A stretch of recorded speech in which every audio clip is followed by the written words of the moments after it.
Salut tout le monde, j'espère que vous allez bien. Aujourd'hui on se trouve dans un endroit assez flippant. Non, en vrai, je vous explique très rapidement ce qui se passe. C'est que là, vous allez voir des images que j'ai filmées, donc appréciez. C'est un vieux cabanon dégueulasse avec plein de toiles d'araignée comme tu peux le voir. Et je me suis dit, non mais attends, mais on est sur le thème de l'horreur ou pas sur cette chaîne-là? Du coup, j'ai décidé de m'installer dedans, donc ça donne ça. Donc malheureusement, je ne vais pas pouvoir allumer de bougie ni rien, j'ai pas envie que ma cabane prenne feu avec moi. Non, parce que je sais que c'est le thème de l'horreur, mais quand même, il y a des limites. Je risque à certains moments de regarder droite, gauche et tout. Il y a énormément d'araignées. En espérant qu'il n'y en a pas une qui tombe sur ma tête parce que vous êtes sûr que là je crie, mais tu m'auras jamais entendu crier aussi fort. Aujourd'hui, je vais vous raconter des histoires d'horreur faites en 2 phrases. Moi-même, j'ai cru que c'était pas possible de raconter une histoire d'horreur en 2 phrases et que tu flippes à mort, mais en fait, je me suis rendu compte que si, puisque je l'ai fait pendant la nuit. Vous entendez votre mère vous appeler dans la cuisine. Comme vous descendez les escaliers, vous entendez quelqu'un dans le placard chuchoter « N'y va pas chérie, je l'ai entendu aussi ». On commence à se mettre bien. Je suis la seule à stresser ou quoi? J'aimerais pas être dans sa maison, hein. Je pense que lui, il aimerait pas être dans son cabanon, chacun sa merde. Dans mon téléphone, il y avait une photo de moi qui dormait. Je vis seule. Ah ouais, t'as pas de chat, genre, il aurait pu prendre un petit selfie et tout, mais non, même pas. Ah, c'est glauque. La dernière chose que j'ai vue était mon réveil matin, affichant midi 7. Avant qu'elle pénètre ses longs ongles pourris dans ma poitrine, son autre main étouffant mes cris, je me suis assise soulagée de me réveiller d'un rêve, mais lorsque j'ai vu mon réveil affichant midi 6, j'ai entendu la porte de ma garde-robe s'ouvrir. En gros, ça veut dire qu'il a fait un rêve prémonitoire de 1 minute, donc il a pas trop de chance pour changer le destin. Mais en vrai, c'est hyper glauque. Déjà, t'as de la chance, tu t'es réveillé à midi 6, alors que dans ton rêve, c'était midi 7. Donc ça veut dire que t'as 1 minute pour bouger ton gros cul. Je ne peux pas bouger, respirer, parler ou entendre. Il fait tout le temps noir. Si j'avais su que je serais seule à ce point, j'aurais choisi la crémation. Attends, mais mec, t'es en train d'insinuer que t'es pas mort et que t'es dans un cercueil?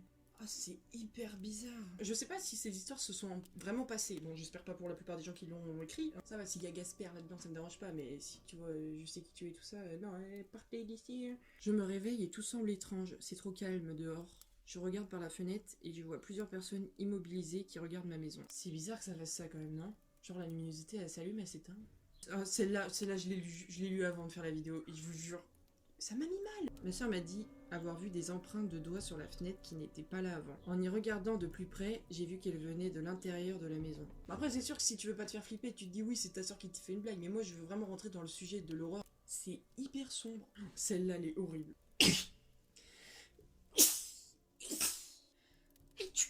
C'est la poussière. Quand je vous dis que ma cabane, elle est vieille, c'est qu'il y a 15 kilos de poussière dedans. Il n'y a rien de plus adorable que le rire d'un bébé, sauf quand vous êtes chez vous et qu'il est 1h du matin et que vous n'avez pas d'enfant. Là ouais, t'as raison de t'inquiéter, là il y a un problème. Je surprends souvent mon chat en train de me fixer mystérieusement, puis je me suis rendu compte qu'en fait il regardait derrière moi. Qu'est-ce qu'il y a? Une autre histoire, je vis seule mais bizarrement je ferme beaucoup plus les portes que je n'en ouvre chez moi. Ça c'est pas une histoire d'horreur mais c'est quelque chose de réel, je vous invite à le faire, à part si genre vous avez pas envie, parce que je vais pas vous forcer, mais en gros, je vous lis. Si vous regardez dans un miroir avec une lumière tamisée, pendant quelques minutes, votre cerveau va s'ennuyer et commencera à créer des monstres imaginaires. Et c'est vrai, fixe-toi sans cligner des yeux dans un miroir et attends quelques secondes, quelques minutes si tu peux, et tu vas voir que ta tête elle change. Et moi je me fais flipper. Ah celle-là aussi, en vrai j'en ai tellement que je vous dis à chaque fois celle-là les glauques et tout, mais je les trouve toutes glauques en fait. Je mettais ma fille au lit lorsqu'elle m'a dit « Papa, regarde, le monstre sous mon lit ».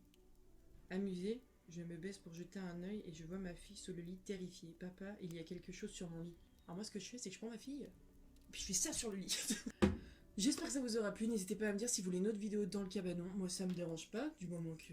Bon en vrai je t'avoue que je parle un peu moins fort que d'habitude parce que je sais qu'il y a mes voisins. Et voilà, donc n'hésitez pas à liker, commenter, partager, vous abonner. Allez,